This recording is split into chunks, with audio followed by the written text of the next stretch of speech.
میرے نبی پاک صلی اللہ تعالی علیہ وعلا آلہ وصحبہ وبارک وسلم، حضور نبی پاک صلی اللہ تعالی علیہ وسلم فرماتے ہیں زمین اللہ نے پیدا کی تو زمین ہلنے لگی. اللہ تعالیٰ نے میخیں بنا کے، قلعے بنا کے پہاڑ زمین کے اندر لگائے، پیوست کی. فرشتوں کو بڑا تعجب ہوا کہ شاید سب سے طاقتور مخلوق ہی پہاڑ ہے. اللہ نے لوہا پیدا کر دیا، پہاڑوں کو گویا کاٹ کے رکھ دیا. فرشتے سمجھنے لگے سب سے زیادہ طاقتور ہی لوہا ہے. اللہ نے آگ پیدا کر دی، لوہا بھی پگھلا دیا. فرشتے سمجھنے لگے شاید سب سے زیادہ طاقتور آگ ہے. رب نے پانی پیدا کر دیا، آگ بھی بجھا کے رکھ دی. فرشتے سمجھنے لگے سب سے طاقتور شاید یہ پانی ہے. رب کریم نے ہوا دکھائی، ہوا نے پانی کا رخ بدل دیا. فرشتے بار بار تعجب کر رہے تھے تو رب کریم نے فرمایا کتنا کچھ سوچو گے، میں تمہیں بتا ہی نہ دوں سب سے زیادہ طاقتور کون ہے. یا اللہ بتایا جائے تو فرشتوں کو میرے رب کریم نے فرمایا ان ساری چیزوں سے زیادہ طاقتور تو میرا وہ بندہ ہے جو سیدھے ہاتھ سے صدقہ دیتا ہے اور دوسرے کو پتہ بھی نہیں چلنے دیتا. وہ بڑا طاقتور ہے، وہ بڑا مضبوط آدمی ہے. وہ آپ صدقات کریں، خیرات کریں. میرے نبی پاک صلی اللہ تعالی علیہ وسلم حضور فرماتے ہیں جب تم صدقہ دیتے ہو نا، اللہ تبارک و تعالیٰ بے نیاز ہے ہر چیز سے، لیکن جب تم صدقہ دیتے ہو تو اللہ تعالیٰ اپنے دائیں دست قدرت میں تمہارا صدقہ لیتا ہے. اللہ ہاتھوں سے پاک ہے جو اس کی شان کے لائق. اللہ اپنے دست قدرت میں تمہارا صدقہ لے لیتا ہے. اور فرمایا جس طرح تم اپنے گھر میں بچڑا پالتے ہو نا، اس طرح رب تمہارے صدقے کو پالتا ہے. کرو، لوگوں کو اپنی خوشیوں میں شامل کرو، رشتہ داروں کو بھی دو، دوستوں کو بھی دو، اپنوں کو بھی دو، اور غرباء کو بھی شامل کرو. ہم نے پتہ کیا کیا ہے، آہستہ آہستہ کر کے جیسے جیسے دولت زیادہ آئی لوگوں کے پاس ان کے خرچے بڑھ گئے، ہمارے اخراجات زیادہ ہو گئے، پھر ہم بند ہو کے رہ گئے اپنے آپ میں. غریب بھی اپنی غریبی میں بند ہے، اسے بھی اگر کوئی چیز میسر آتی ہے تو وہ اکیلا قبضہ کرنا چاہتا ہے. معذرت کے ساتھ ناراض نہیں ہونا، وہ بھی اپنی جگہ بند ہے، بانٹ کے نہیں دیتا. اگر غریب بھی تھوڑا تھوڑا بانٹے، دائیں بائیں دیکھے، تو پھر تو میرے رسول پاک کا وہ فرمان بھی بڑا خوبصورت ہے کہ حضور نے فرمایا کہ گوشت پکاؤ تو شوربہ زیادہ کر لو، چلو پڑوسیوں کو بھی شامل کر لو. تو غریب بھی اگر شوربہ زیادہ کر لے تو وہ بھی اس معاملے میں تو آگے. امیر نے کیا کیا ہے، امیر نے دوستیاں بھی امیروں سے لگا لی، تعلقات بھی امیروں سے بنا لیے، اینک بھی امیری کی لگا لی، اسے نظر ہی کچھ نہیں آتا. آپ صدقات کریں، خیرات کریں. میرے نبی پاک صلی اللہ تعالی علیہ وسلم حضور فرماتے ہیں جب تم صدقہ دیتے ہو نا، اللہ تبارک و تعالیٰ بے نیاز ہے ہر چیز سے، لیکن جب تم صدقہ دیتے ہو تو اللہ تعالیٰ اپنے دائیں دست قدرت میں تمہارا صدقہ لیتا ہے. اللہ ہاتھوں سے پاک ہے جو اس کی شان کے لائق. اللہ اپنے دست قدرت میں تمہارا صدقہ لے لیتا ہے. اور فرمایا جس طرح تم اپنے گھر میں بچڑا پالتے ہو نا، اس طرح رب تمہارے صدقے کو پالتا ہے. تمہارے صدقے کو اللہ پالتا ہے. شارحین حدیث کہتے ہیں یہ پلا ہوا صدقہ ملے گا تمہیں قیامت والے دن، اور یہ صدقہ دینے سے آپ طاقتور ہو جائیں گے، غریب کی مدد کرنے سے طاقتور ہو جائیں گے، آپ مضبوط ہو جائیں گے، آپ جرری ہو جائیں گے، دلیر ہو جائیں گے. آپ چھپا کے صدقہ کر کے تو دیکھیں، روح طاقتور ہوگی، دل طاقتور ہوگا، سینہ طاقتور ہوگا، آپ کے مزاج میں روشنی آئے گی. کسی غریب بہن بھائی کو دے کے تو دیکھیں تو صحیح. جب اس کے آنسو بہتے ہیں تو یوں لگتا ہے کہ ان ایک ایک آنسو کے قطرے میں 1 کروڑ دعا شامل ہے. یہ کام کریں تو صحیح. پر ہمیں بھولتا جا رہا ہے. گاؤں سے آ کر پڑھنے والے بھول ہی گئے کس کی ماں نے کتنا زیور بیچا تھا، بھولتا جا رہا ہے. اللہ تعالیٰ نے نبی پاک صلی اللہ تعالیٰ علیہ وسلم کو حضرت سیدہ خدیجہ الکبریٰ رضی اللہ تعالیٰ عنہا کے بطن اطہر سے 6 اولادیں عطا فرمائی. پیارے حبیب صلی اللہ تعالیٰ علیہ وسلم کی 4 بیٹیاں تھیں حضرت خدیجہ سے اور 2 بیٹے تھے. اللہ تبارک و تعالیٰ کی حکمت کاملہ کی حضور کے دونوں بیٹے وصال فرما گئے. آپ کے جب دوسرے صاحبزادے کا وصال ہوا تو قریش مکہ کفار انہوں نے نبی پاک صلی اللہ تعالیٰ علیہ وسلم کے ساتھ معاذ اللہ اپنے بغض اور عداوت کا بڑا کھل کے اظہار کیا.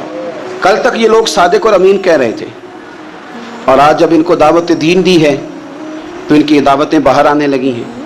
ان کی چونکہ عداوت تھی، بغض تھا، تو حضور کے دوسرے صاحبزادے جب وصال فرما گئے تو کہنے لگے کہ معاذ اللہ اب تو یہ ابتر ہو گئے، بیٹا ہی کوئی نہیں. جب تک یہ ظاہری طور پر موجود ہیں بات بنے گی، اور جب یہ چلے جائیں گے تو کون ہوگا ان کا مشن چلانے والا، کون ہوگا ان کا ذکر کرنے والا. بس معاذ اللہ خوشیاں منانے لگے، بغلے بجانے لگے. یہ کفار مکہ کا طریقہ ہے، قریش مکہ کا، مشرکین کا طریقہ ہے. مسلمان کا یہ طریقہ نہیں کہ وہ اپنے مخالف کو مصیبت میں دیکھ کے تو خوشی کا اظہار کرے. یہ مسلمان کا طریقہ نہیں. جس شخص کے ساتھ ہمارا کسی وجہ سے اختلاف رائے ہو جاتا ہے، وہ معاذ اللہ کسی مشکل میں گرفتار ہو جائے تو ہم بڑا اظہار مسرت کرتے ہیں۔ دیکھا نا اب جو میں تو پہلے ہی کہہ رہا تھا، ہمیں تو ہمارے بزرگوں نے فرمایا ہے کہ دشمن مرے تے خوشی نہ کریے، کیوں سجنا بھی تے مر جانا ہے، اوڑکتے دین آیا محمد اور کڑی نے ڈوب جانا ہے۔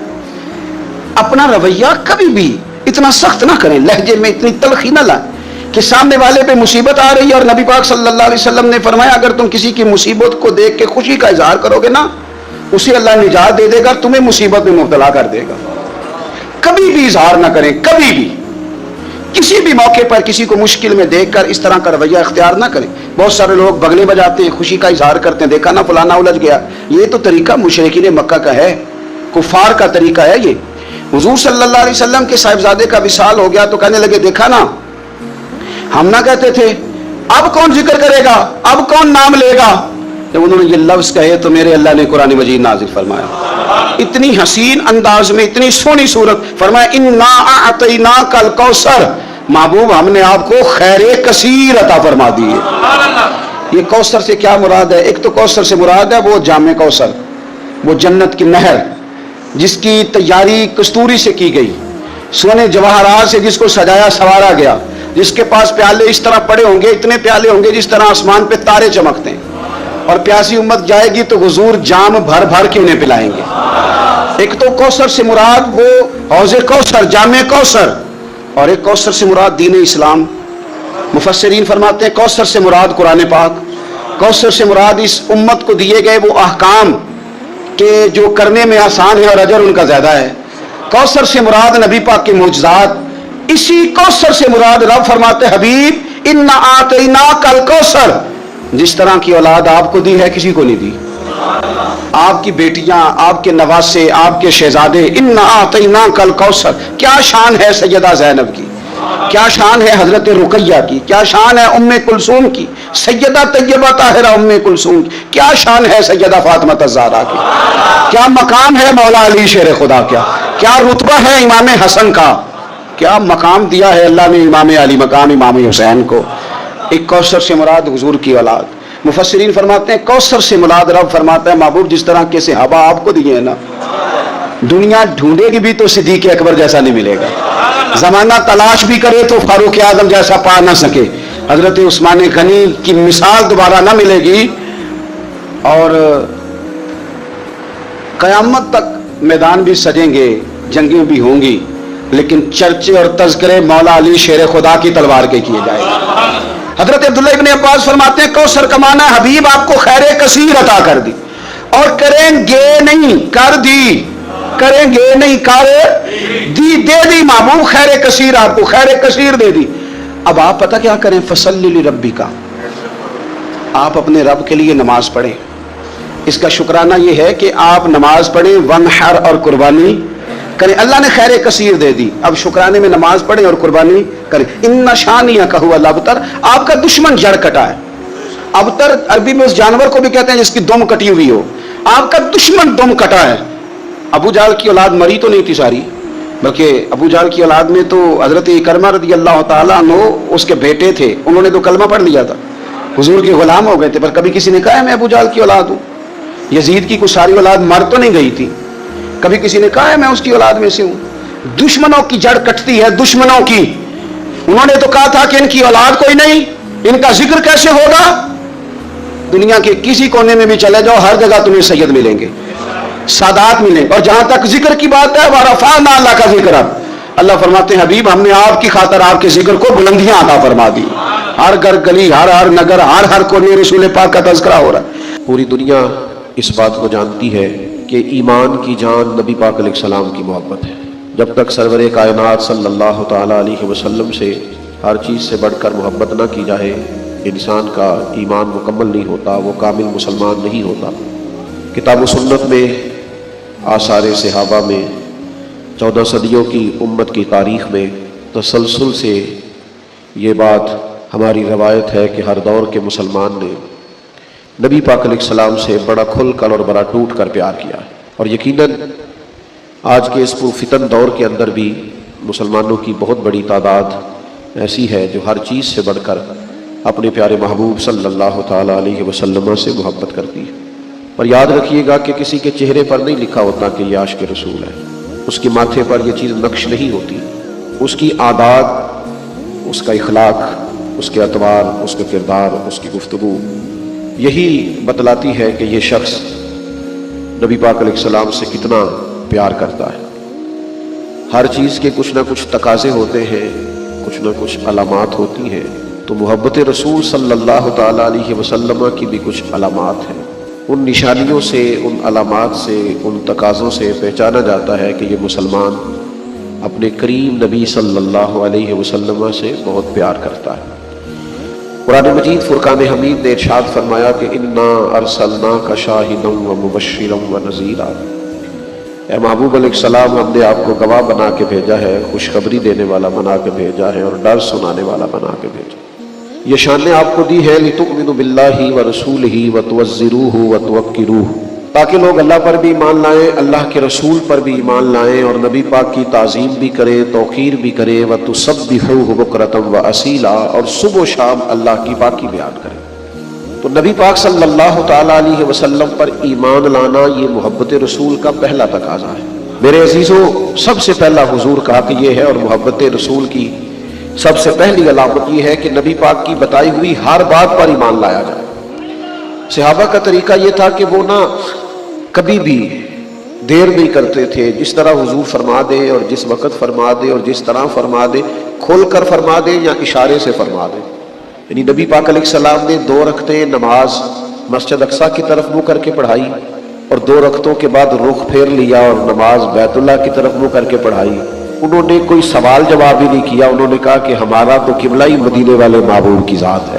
گویا حاجیو آؤ شہنشاہ کا روضہ دیکھو، کعبہ تو دیکھ چکے ہو، کعبے کا بھی کعبہ دیکھو۔ جس طرح حضور کی چاہت ہو، سر تسلیم خم ہے جو مزاج یار میں آئے۔ تو سرکار دو عالم علیہ السلام کی ہر بات پر ایمان لانا اور نبی پاک علیہ السلام کی ہر ارشاد کو دل و جان سے تسلیم کرنا، اور قرآن مجید نے اس مفہوم کو بیان کیا کہ حضور کے حکم پر اپنے دل میں کوئی بوجھ نہ محسوس کرنا، کشادہ روئی کے ساتھ سرکار کا ہر فرمان دل و جان سے قبول کرنا، جو حضور فرما دے، جو کریم فرما دے، جو جس وقت فرما دے، اس پر پورے طور پر عمل کرنا، یہ محبت رسول کا پہلا تقاضا ہے۔ اور دوسری بات، حضور کی تعظیم ہو، نبی پاک کی توقیر ہو، مومنوں کی طبیعتیں ڈھلی ہوئی ہو، حضور کا نام پاک آئے تو آنکھیں خود بخود جھک جائیں، دلوں میں خود بخود نرمی پیدا ہو جائے، وجود پر کیف طاری ہو کہ محبوب کا ذکر خیر آیا ہے۔ نبی پاک علیہ الصلوۃ والسلام کا تذکرہ کرتے وقت، حضور کی بات کرتے وقت، نبی پاک کی احادیث بیان کرتے وقت، سرور کائنات علیہ السلام کے نام کی بزم سجاتے وقت مومن انتہائی تعظیم اور توقیر کا خیال کرے۔ شاہ عبدالعزیز دباغ رحمۃ اللہ علیہ فرمایا کرتے تھے، میں تو نبی پاک کی محفل میں بھی اس طرح بیٹھتا ہوں جس طرح گویا حضور کے سامنے بیٹھا ہوں، اس لیے کہ حضور کی بات ہونے لگی ہے، نبی پاک کی حدیث کی بات ہونے لگی ہے، تعلیم کی بات ہونے لگی ہے، تعلیم کتاب و سنت کی بات ہونے لگی۔ تو تعظیم کے جذبات پورے طور پر، حضرت عمر ابن عاص رضی اللہ تعالیٰ عنہ صحابی رسول ہے، ہر صحابی بڑی عظمتوں والا، شانوں والا، برکتوں والا۔ حضرت عمر ابن عاص خود ایک بات ارشاد فرماتے ہیں، مسلم شریف میں موجود ہے، فرماتے ہیں لوگوں اگر تم مجھ سے کہو نا کہ حضور علیہ السلام کا حلیہ بیان کرو تو میں کریم کی بارگاہ میں رہا ہوں، صحبت اٹھائی ہے، قدمین میں بیٹھنے کا موقع ملا ہے، لیکن میں حضور کا حلیہ نہیں بیان کر سکتا۔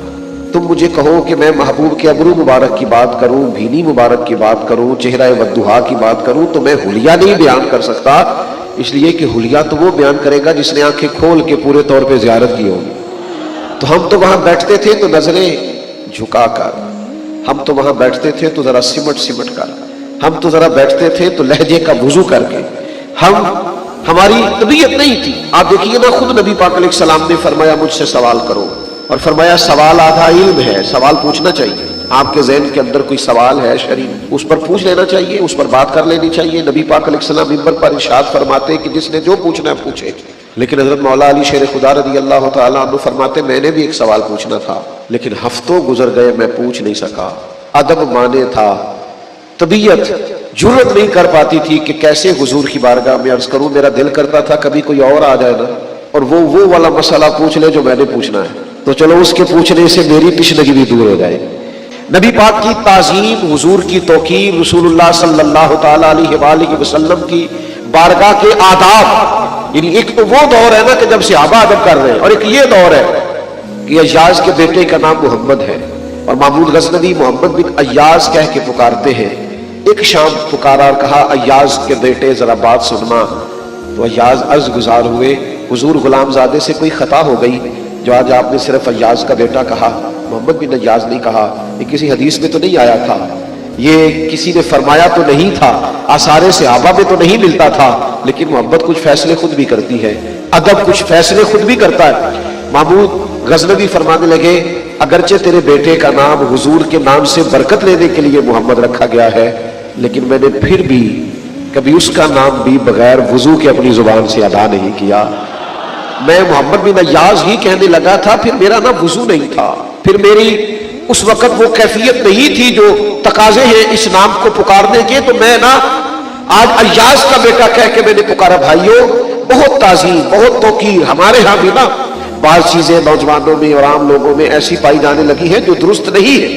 ہمیں حضور کے آداب مبارکہ کا پورے طور پر خیال رکھنا ہے، ان تقاضوں کو سمجھنا ہے۔ حضور کا نام پاک لے تو ذرا حسین کر کے لے، یعنی نبی پاک علیہ السلام کا نام لے تو ذرا آداب کے ساتھ۔ ایمرجنسی جب ہوتی ہے نا، وہ ایمرجنسی میں ادب نہیں یاد رہتا، یعنی خدا نخواستہ کسی کے کرتے کو پیچھے سے آگ لگ جائے تو صاحب کوئی عالی فاضل ہو، شیخ ہو، درویش ہو، تو ان کے القاب نہیں پکارے جائیں گے، پیر طریقت، راہبر شریعت، تو یہ لفظ نہیں کہے جائیں گے حضرت، قبلہ، الحاج، شیخ، صوفی، اتنی دیر میں چاہے آگ سارا کام کر جائے۔ بھئی کرتے کو آگ لگی، آپ کہیں جناب آگ، جناب آگ، پیچھے دیکھیں نہیں آگ۔ القابات ایمرجنسی میں نہیں پکارے جاتے، وہ تو روٹین میں پکارے جاتے، ورنہ تو جل جائیں گے مولانا سارے آپ کے القابات پکارتے ہوئے۔ لیکن یہ صحابہ کا انداز فکر ہے، یہ ان کا انداز گفتگو ہے کہ غار ثور میں حضرت سیدنا ابو بکر صدیق رضی اللہ تعالیٰ عنہ کے پیر مبارک کو سانپ نے ڈس لیا ہے، پیر کو سانپ نے ڈس لیا ہے۔ تو نبی کریم علیہ السلام نے پوچھا ابو بکر کیا ہوا، کی آنکھوں میں آنسو ہے؟ تو انہوں نے فوراً نہیں کہا سانپ سانپ سانپ سانپ، یہ نہیں کہا، بلکہ اس ایمرجنسی میں بھی ادب یاد رہے، عرض کرنے لگے فدا کا ابی و امی یا رسول اللہ، حضور میری ماں بھی قربان ہو آپ کے قدموں پہ، میرا باپ بھی قربان ہو آپ کے قدموں پہ۔ حضور وہ سانپ نے ذرا پیر کو ڈس لیا تھا، اس ایمرجنسی میں بھی انہیں آداب بھولے نہیں، انہوں نے نبی پاک کی تعظیم کا، توقیر کا ہر جگہ خیال رکھا۔ ہمارے بزرگوں نے ہمیں جو آداب دیے تھے سینہ بسینہ، ہمیں ان کا خیال رکھنا۔ اور تیسری بات، حضور سے کسی کو پیار ہو اور پھر وہ سچ نہ بولے، نبی کریم علیہ السلام سے محبت ہو پھر انسان معاذ اللہ بددیانت بھی ہو، پیار حضور سے کرے اور سارا محلہ اسے تنگ بھی ہو، تو پھر اس نے پیار نہیں کیا، پھر اس نے محبت کا تقاضا نہیں سمجھا، پھر اپنے محبوب کے جلووں کی روشنی سے فیض یاب نہیں ہوئی۔ یہ حدیث پاک سنیے گا، سیاستہ میں موجود ہے۔ ایک جگہ پہ نبی پاک علیہ السلام نے وضو فرمایا تو صحابہ نبی پاک علیہ السلام کا بچا ہوا وضو کا پانی اپنے وجود پر ملنے لگے، تو اللہ کے پیارے حبیب علیہ السلام نے فرمایا تم یہ کام کیوں کر رہے ہیں؟ سوال کیا، اگرچہ حضور جانتے ہیں کہ تقاضا محبت کی وجہ سے کر رہے ہیں، وارفتگی کی وجہ سے کر رہے ہیں، جو ان کا شوق ہے حضور کی غلامی کا، اس شوق نے انہیں مجبور کیا۔ نبی پاک علیہ السلام نے پھر بھی پوچھا یہ کیوں کرتے ہو؟ تو عرض کی یا رسول اللہ آپ کی محبت کی وجہ سے کرتے ہیں۔ اور یہ صحابہ کی شان تھی، ورنہ ماں بھی کبھی کسی بیٹے کے وجود سے لگا ہوا پانی چہرے پہ نہیں ملتی، وہ بھی کبھی ریٹ صاف کرتی ہے بیٹے کی تو یوں چہرہ پھیر کے کرتی ہے۔ حضور کا بچا ہوا پانی چہروں پر وجود پر ملا جا رہا ہے۔ کریم نے سوال پوچھا کیوں کر رہے ہو؟ یا رسول اللہ صلی اللہ تعالی علیہ وسلم آپ کے ساتھ جو ہمارا پیار ہے، آپ کے ساتھ جو ہماری محبت ہے، اس محبت کی بنیاد پر یہ کر رہے ہیں۔ پتہ ہے حضور نے اسی وقت فرمایا جو چاہتا ہے نا کہ اللہ رسول سے محبت کرے اور اللہ رسول اس سے محبت کرے، اسے چاہیے جب بات کرے تو سچ بولے، اور جب اس کے پاس امانت رکھی جائے تو وہ دیانت کا مظاہرہ کرے اور اپنے پڑوسی سے اچھا سلوک کرے۔ یہ تین علامات اپنے اندر پیدا کرے، یہ تین باتیں اپنی طبیعت میں لائے تاکہ وہ اللہ رسول سے پیار کرے اور اللہ اور اس کا رسول ہے اس سے پیار کرے۔ اگر زبانیں جھوٹ بھی بولتی ہو اور حضور کی محبت کے ترانے بھی پڑھتی ہو تو یہ تضاد ہوگا۔ اگر کوئی بددیانتی کا مظاہرہ بھی کرتا ہو اور ساتھ وہ اپنے سینے میں حضور کی محبت کا بھی تقاضا کرتا ہو تو لوگ کہیں گے یار یہ تیرا تضاد ہے، یہ بات درست نہیں ہے، تجھے عملاً بھی تو وہ ساری باتیں کرنی چاہیے نا جو محبت رسول کا تقاضا ہے۔ تو ایک تو اللہ رسول پر ایمان لائے، ہر بات کو مانے، دوسرا تعظیم کرے، تیسرا سچ بولے، جھوٹ سے بچے، اور چوتھا جو رب رسول سے پیار کرے نا اسے چاہیے کہ سادہ طرز زندگی اختیار کرے۔ اپنی طبیعت کو بہت زیادہ ملمہ سازی سے بچائے، اپنے آپ کو بہت زیادہ آسانیوں سے بچائے، طبعاً اور مزاجن فقیر منش ہو. یہ حضور کی محبت کا تقاضا ہے. میں دلیل دوں گا اس پر کہ جو سادہ زندگی ہوتی ہے نا آسان بڑی ہوتی ہے. یہ جو زندگی ہوتی ہے نا فیشن والی اور پروٹوکول والی اور بڑی کرسیوں والی اور اگلی نشستوں والی اور بڑے اشتہارات والی اور تصویروں والی اور میں بھی ہوں اور میرا بھی نام ہے اور میں بڑا مشہور مولانا ہوں، تو یہ زندگی مشکل ہوتی ہے. یعنی نبی پاک علیہ السلام کو نا سادگی سے پیار ہے، حضور کو بندگی سے پیار ہے. نبی پاک صلی اللہ تعالیٰ علیہ وسلم اپنے چاہنے والوں کے سے یہ تقاضا کرتے کہ ان کا رہنا سہنا، ان کا کھانا پینا، ان کا ملنا، ان کا تعلقات کرنا یہ سادہ ہو، عام ہو، تکلفات سے بچے ہوئے ہو. ایک صحابی حاضر بارگاہ ہوئے اور عرض گزار ہوئے، یا رسول اللہ صلی اللہ تعالیٰ علیہ وسلم میں آپ سے بڑی محبت کرتا ہوں. تو حضور نے فرمایا سوچ کر کہو کیا کہہ رہے ہیں. پھر عرض کی حضور آپ سے بڑا پیار ہے. تو کریم بھی آج دریائے کرم جوش میں ہے. حضور نے پھر فرمایا سوچ کر کہو کیا کہہ رہے ہیں. یا رسول اللہ میں آپ سے بڑا ہی پیار کرتا ہوں. پھر حضور نے کیا فرمایا؟ فرمایا پھر تیاری کر لیں. یا رسول اللہ کس بات کی؟ فرمایا فقر کی تیاری کر، مصیبتوں کے لیے تیاری کر. جس طرح پانی پہاڑ سے نیچلی جگہ پر سطح پر آتا ہے، پہاڑوں سے زمین کی طرف گہرائی کی طرف آتا ہے، اس طرح مشکلات تیری طرف آئیں گی. یاری تیری سونا ہے پر ازمائشاں تیریاں اگ. اے سونا پرکھیا جامدائی پہلو نہ لگا دے لگ. حضور نے فرمایا اگر مجھ سے پیار کرتا پھر تیاری کر فقر کے لیے، تیاری کر ساتھ. یہاں ہمارے علماء تفسیر نے شارحین حدیث نے لکھا ہے اس سے مراد یہ نہیں ہے کہ اس کے پاس پیسے نہیں ہوتے، اس سے مراد یہ ہے کہ اس کا مزاج فقیرانہ ہوتا ہے، اس کا انداز فقیرانہ ہوتا ہے. وہ لوگ ہر وقت سادہ رہنا پسند کرتے ہیں. جے تو چڑھیا اتے دار بھی نہیں، کہ جے تو وکیا عشق بازار بھی نہیں، تو پھر ایڈا سستا سودا پیار بھی نہیں، تے ایڈا سوکھا لگدا یار بھی نہیں. کئی جنگل گانے پیندے نے، کئی دوزخ لنگنے پیندے نے. جے او اس ملوں بھی مل جاوے تے ایدو سستا ہور وپار بھی نہیں.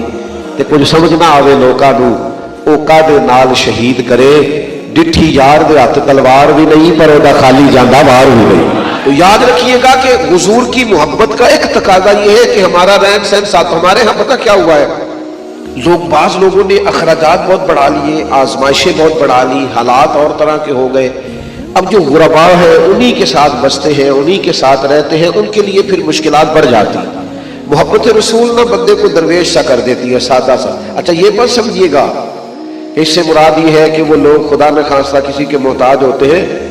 اصل دولت تو ہوتی انہی کے پاس ہے جن کے سینے میں حضور کی محبت ہوتی ہے. دنیا میں سب سے زیادہ دولت مند ہوتے ہی وہ جو نبی پاک سے محبت کرتے. میرے عزیز یاد رکھیے گا حضور نے فرمایا فقر کے لیے تیار. سارا کرتا پھٹ گیا تھا حضرت عمر کا، اتنا پھٹ گیا تھا کہ اب پیبند لگنے کی بھی جگہ نہیں تھی. تمام صحابہ نے مسجد شریف میں بیٹھ کر مشورہ کیا کہ حضرت عمر سے عرض کرنا ہے کرتا ہی نیا لے لے. حضرت صدیق اکبر رضی اللہ تعالیٰ عنہ کے وصال ظاہری تک تو اسلام پر حالات کچھ اور طرح کے تھے. اب تو اللہ نے وسعت دے دی ہے، 50-50 ہزار دینار بدری صحابہ کو ملتے ہیں اور جناب عمر کو بھی ملتے ہیں. پر حضرت عمر مسجد سے نکلتے ہیں گھر جانے تک سارے بانٹ دیتے ہیں. ایک کرتا نیا لے لینے میں کیا حرج ہے؟ اتنے وزیر سفیر ملنے آتے ہیں. سب نے مشورہ کیا لینا چاہیے. بالکل جی لینا چاہیے. یہ تو طے ہو گیا، پر یہ بتاؤ حضرت عمر سے بات کون کرے گا؟ کس میں اتنی جرت ہے ان سے گفتگو کرے؟ تو ایک صحابی کہنے لگے ہے نا ایک عظیم المرتبت شخصیت جن کی بات عمر نہیں ٹال سکتے. وہ کون ہے؟ مولا علی شیر خدا. یہ صحابہ کو خبر تھی کہ ان کی محبتیں، ان کی وابستگیاں اور ان کی آپس میں دل بستگیاں بڑی کمال ہے. حضرت سیدنا علی المرتضیٰ شیر خدا سے عرض کیا گیا مہربانی فرمائے آپ حضرت عمر سے کہیں کرتا نیا لے لے، اتنے بڑے لوگ آتے ہیں اور اللہ نے وسعت دی، سارے پیسے وہ خیرات کر دیتے. تو حضرت علی کہنے لگے بات بھی تمہاری ٹھیک ہے اور کہنا بھی عمر سے چاہیے، اور یہ بھی ٹھیک ہے کہ میں کہوں گا تو وہ مان لیں گے، پر میں نے کہنا کوئی نہیں. کیونکہ مولا علی اس راز کو جانتے تھے نا جو حضرت عمر کے سینے میں نے نہیں کہنا. تو کہا پھر کیا کریں؟ کہنے لگے میں تمہیں رستہ بتا دیتا ہوں، سیدہ عائشہ صدیقہ سے عرض کرو رضی اللہ تعالی عنہا. وہ مومنوں کی ماں ہے، وہ ماں کے منصب پر ہے، وہ بات کریں گی تو جناب عمر ٹالیں گے نہیں. حضرت سیدہ کی خدمت میں عرض کیا گیا کہ دیکھیے جناب عمر فاروق کا کرتا اتنا پرانا ہو گیا کہ پیوند لگنے کو جگہ مشکل سے ملے، آپ عرض کیجیے نا کہ وہ لباس بدل لے. تو سیدہ کہنے لگی بالکل ٹھیک ہے میں کہوں گی. جناب عمر کو پیغام گیا، فوراً حاضر ہوئے، پردے کے پیچھے بیٹھے. سیدہ پاک فرماتی ہے عمر صحابہ کا خیال ہے